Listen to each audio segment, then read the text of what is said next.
Hello. We're back again from Gamehole Con 12 in 2025, and before the dealer hall opens. And I'm here with Marco Sorrento. Serrano. Yep. Sorry. Yes, sir. All good. Of Spicy Tuna RPG. I mean, I have obviously, if your last name is a chili pepper, is that why it's a spicy tuna? You're right. Yeah. Okay. We love All good right, food. I'm we putting, love spices. There putting you the go. connections together. I forgot to ask you to get a timer set. You have your phone on you? I definitely can. Okay. You So you'll set it for 15 minutes.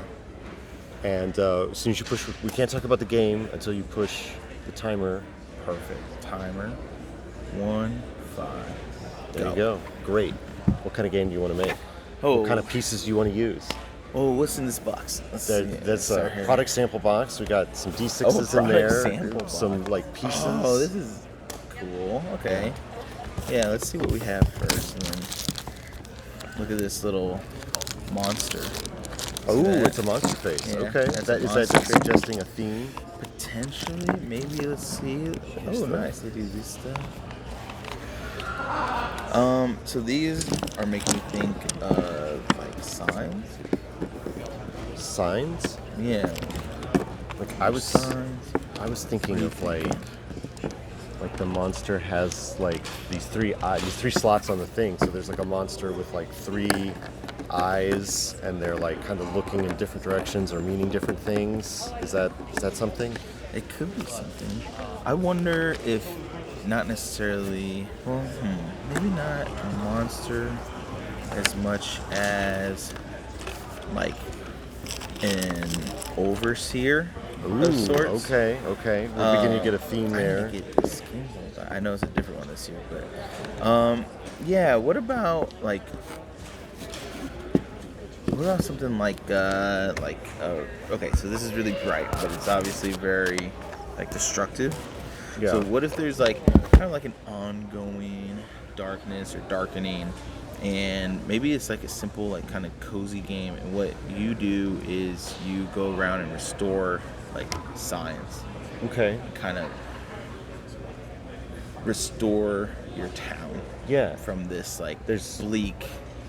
This is the Shire after the scourging, and you're trying to get things back to normal. There's been something, a robot apocalypse, an earthquake, something, and you're kind of doing a rebuilding of the city. Yeah, people are very drony, Okay. How about that? You're almost the only one truly alive right now. Okay.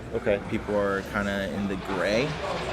This sounds like maybe a solo experience, or you playing together. Yeah, maybe there could be 2. Maybe it's what's the, there's do it alone or solo. Well, 1 to 2. Yeah, I like the, if you're in that thing of restoration, if your assumed context is destruction, and then you're in the job of restoration, I like the idea that in the way that a classic West Marches style game does, is that I didn't fix this. There's someone else out here who's fixing this. Right. It's almost like an epistolary process then, where it's we're fixing stuff, and then we can encounter each other's improvements or something like that. I've been really into time skips too. Okay. So there's a level of it's so large that you can't do it by yourself, but your inches matter. Right? Yeah. I restored this, and hopefully somebody will come along, or hopefully the restoration of color brings somebody out of the gray and is able to continue what I wasn't able to finish. Yeah. But it's worth, that it's so overwhelming, but instead of doing nothing about it, you just do what you can, and then it can be, you mentioned West Marches, kind of be a new cast of characters that are just kind of trying to slowly get through and recover what once was, Okay, I like this. So just trying to think of some pieces. So the time skip thing maybe could be the D20. Yeah. So that's you're going to skip 1 to 20 years each time you skip vignettes, just easy enough. Yeah. So then there's that. I'm also thinking of maybe, because you talked about gray and stuff, we don't have a full spectrum of color or whatever here, but we've got a lot of blue dice. Yeah. But I've got some pinkish dice here if we want to open those up. But there could be sort of that could be something where we're tracking sort of like this has been colored by whatever. Yeah. And like I'm going to put, if you had a full set of dice, you know, in sort of 6 colors or something like that, you could be spending some of your dice in different, or you could almost be like, I mean, this could be like a bag pull thing. Like this is beyond what we have in materials. Yeah. Where it's like you're pulling into the bag. Well, we have to a like, box though. That's you know, true. That's true. If you don't mind me here, you reach in. And you see like what you've been able to improve, what colors you've added, and it's sort of like a narrative prompt activity. Oh, here. I have the grays. The 20, I like the years. I was actually gonna go weeks, but years is so much better.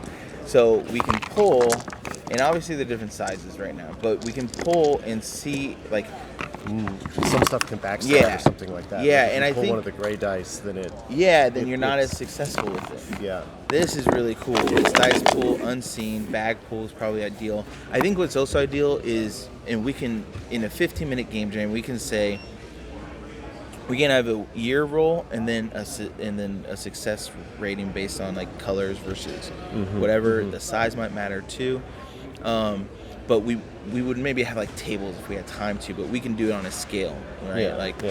One success, 2 success, 3 success, 4 success. I was thinking like maybe there's a set. Maybe you roll a die, like here's a white die here that's sort of like this is the level of the problem, right? So then, then this is a 5-level problem that we're gonna do, and I'm in the like play, like we're playing to find out now. So like that's our setting. So then I'm gonna reach in and see if so this is one of the gray, the clear dice, so that's remaining, and it's a D10. Or but gray, gray. You're right. So I rolled equal to, I rolled a 5 on the D10, so it's 5 to 5. So it's like, I guess is matching the gray stasis. Didn't increase it, right? Right. Over under. If it's below, it decreases difficulty. Okay. If it's above, increases difficulty. But the gray and the color would differ, right? Well, I'm thinking, they could work opposite. But just as a basic thing, we're sort of like finding out whether this problem was resolved, and I think this is actually to not beat the die with a gray die is good for our story. This thing didn't get worse because the gray maintained. It's a stasis. So like whatever describing we are doing, like there's a fence and it's been preventing movement between like areas of the area, and there's like the wind's blowing and there's like stuff that gets caught in the fence, and so over time the fence just kind of becomes more thick and impassable because of like debris getting caught in the original like barbed wire or whatever. And it just doesn't go away. It like doesn't get worse. You can climb over it if you want to, and there's maybe people who've built little rubble like ramps and stuff like that to kind of get over it and stuff like that, but it hasn't been improved. It's still a problem over this period of time. And it's a physical separation of the town. It's a schism in the town. It would be easier if it wasn't there, but it remains I like this kind of rapid growth, jungle stuff. You know how like jungle just rapidly grows over whatever. But in what you're saying is like this rubble, dead leaves, dead vines. It's all gross, all whatever. And you can... Let's keep it kind of in the reality that we're in, I think, instead of like going Eldritch or something. This isn't going to take place in the this isn't taking place in the ultraviolet glass. But I think on this, so the addition would be, I think it's maybe like solo journaling where we're going, or duo communication, just duo dialogue. So I think you said a good schism, or what we're doing is fixing the fence. Okay, it's a 5 difficulty because it's so massive and it's grown. The fence has sprouted up with more metal and it's just large. So the first one we grab 1 dice. Maybe we'll grab 2 dice. Okay. So there will be that goes. Okay. All right. Do you want to roll them or you grab them? 1 and 1. So 1-on-1 against a 5. That's a 6. Oh, that's a 6. Yeah. Oh, cool. Okay. So I think a total of 7. I think we have 2 options. We can either subtract gray dice, or any color can turn the gray color, and you add them. Okay. So I like that. So in that sense, if you grab gray first, roll under. it's maybe like a major setback that we can work through, and we can choose to push, and maybe we increase 1, still grab 2, and go through. That way there's like a built-in push and pull to setbacks and talking about how things get worse. Yeah. But it's kind of more hopeful. Like, this is leaning hopeful. I think this is kind of easier to surpass at 2, especially 3. Yeah. Well, I think you would like maybe pull multiple dice each time, and you're eventually going to beat the die. Like, right. it's to press that hopeful side of it. Like, you will eventually pull enough dice that you will be able to roll above this current problem. Right. So maybe even you don't add them, but they count separate, and you're trying to roll over. So when the gray dice rolls, or they work opposite, but if the gray dice rolls over, the situation gets worse. Yeah. You describe how that happens. And then when the blue die defeats it, you can even work through the whole problem. Honestly, I think that might be better. Instead of going from problem to problem, this will reduce the dice by 1. Okay. The gray has to roll under, which makes it more difficult. But maybe we should always have more than an even number, so it doesn't, like, this is moot, right? Technically, it could be -1 +1. This is 6. Right. The 6 is over. The colored dice is over, so Right. it would make it easier. Oh, okay. But the gray dice is lower, so it would make it harder, right? That's So- like the current possible mechanic? Sure. I mean, I think. Yeah, I mean, that's a more complicated mechanic than I was just like beat a 5, which we did. So Yeah. like, if you're talking about, yeah, okay. I mean, I'm okay with like complexifying it a little bit, and like making that sort of Yeah, no, I agree with you. I think it's a little fiddly. I Yeah. would go back to, we beat the 5. right. But I think maybe you were talking about trying to combine them. So I think if you've got a gray die, you get to introduce some, in this case a 1, some very minor ongoing issue. Nice, But yeah, the I color like resolves, the 6 blue resolves with blue energy, whatever that is narratively, Yeah. the problem of the fence that I first described. So why don't you do that? Yeah, sure. So blue energy. I mean, I think the easiest thing is to go with sky, but we have, you know what we'll do, since we have a fence that was built to protect people from falling into the lake. Okay. And the lake has been decrepit because of it. The lake has been shut off from the community because of the fence Yeah. growing in mass. So for the first time in a long time, we have broken through maybe a face hole at this point where we can see the lake. And not only that, but when you see the lake on the ladder, it's sewage or whatever, just gross gray. Yeah. But when you look through the hole we've made, you can actually see how it used to look. And you can see the blue, and it's like glisten, and it just doesn't feel like it's a non-option anymore. Yeah. I like it. Yeah. I like it. I like this.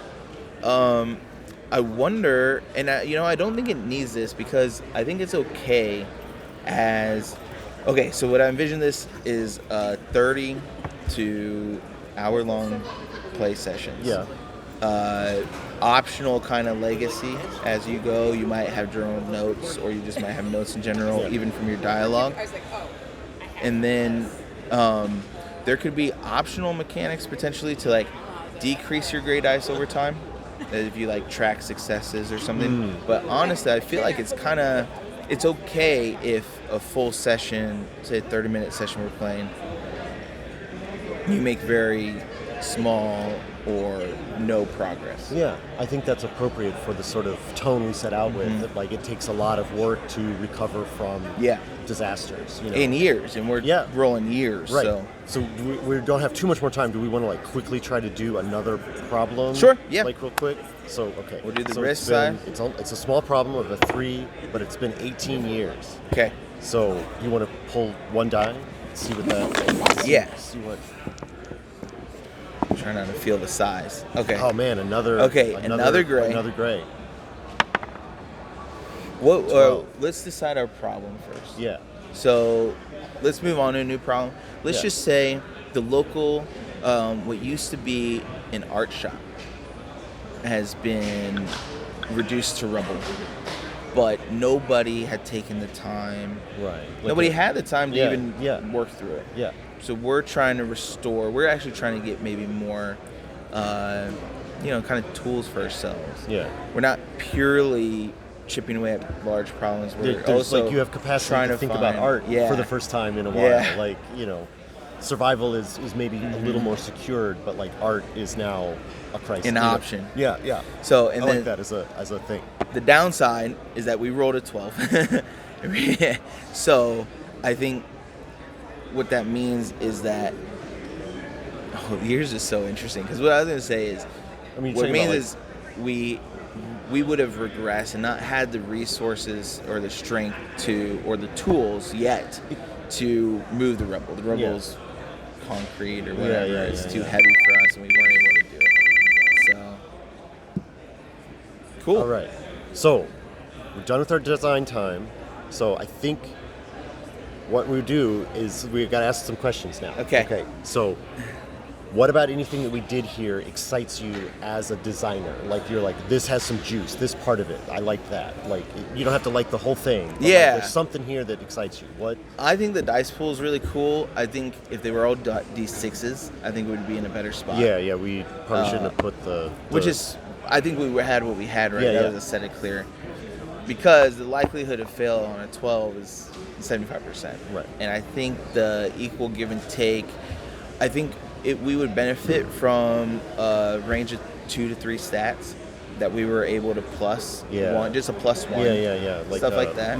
Some very, like, if we're building, and we jumped right into like what would we iterate next on. But building some sort of like, I'm this kind of survivor of the apocalypse and I've got these sort of capacities, so then like that means that okay, I rolled this, but like I rolled a 1 on green, but like I can always add 1 to green, so that gives me enough to like do what I'm trying to do. Yeah, you could do it by colors or analogous colors. But you're right, I kind of went back in the design, but I think the criticism to that, what I didn't like, is that it was pure dice roll, and maybe it's some type of push mechanic or additional, stats or whatever.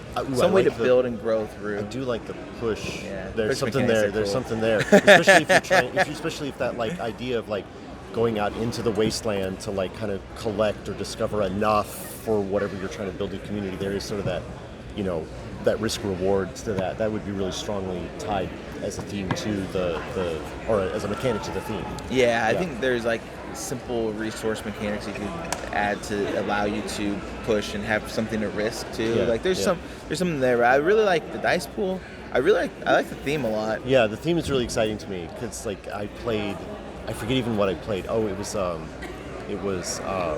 Wires in the Woods. I played that. Oh, very nice. And that I think we made something similar. I think in theme to that. So okay. Yep. So that's the first 2 questions, and the third question is, should we develop it more? Oh, potentially. So I can't until next year, but I love. Isn't that the way it always is? Yeah, that's the way it always is. But I really do like this in a sense of like I imagine like a 28 page. Yeah. Something real compact. Solo journaling / duet dialogue game. I really like that idea. Yeah. Kind of working through. Yeah, I do really enjoy the generational and also just that little hope piece that it's worth doing. Yeah. It's the 1% motion. You've made a difference. Yeah. You said your inches matter is what you said at the beginning. Yeah. That's really a strong phrase. I mean, that could be the title of the game. Yeah. Your inches matter. All right, Marco, tell the viewers where people can find you, what you do at Spicy Tuna, where can they find more from you? Yeah, I'm SpicyTunaRPG. Marco Serrano is a creator, and you can find me SpicyTunaRPG on most socials. Instagram, Blue Sky is really the only 2. But yeah, and then we make.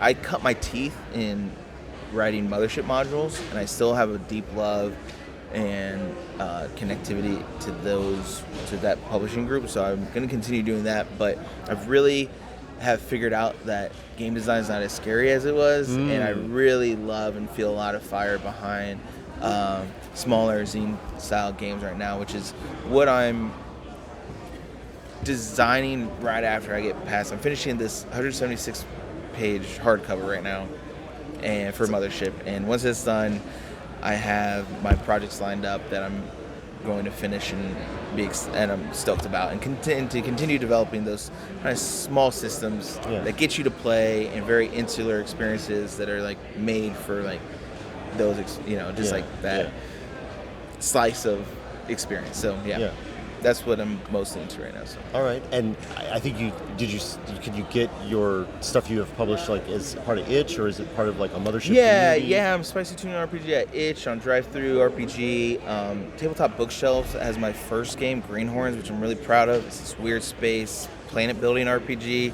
That's more of the MacGuffin though, behind a lot of really high tension things to work through. So I don't have my website up yet, but they have it. Noble Knights carries it. There's a few retailers you can find my stuff out physically. So awesome. Yeah, well, Marco, thank you for doing this with me. It's been great. Thank you, Matt. And hope you have a good last day of Gamehole Con. Gamehole Con. And we thank you for watching, and we'll see you in the next jam. Sweet.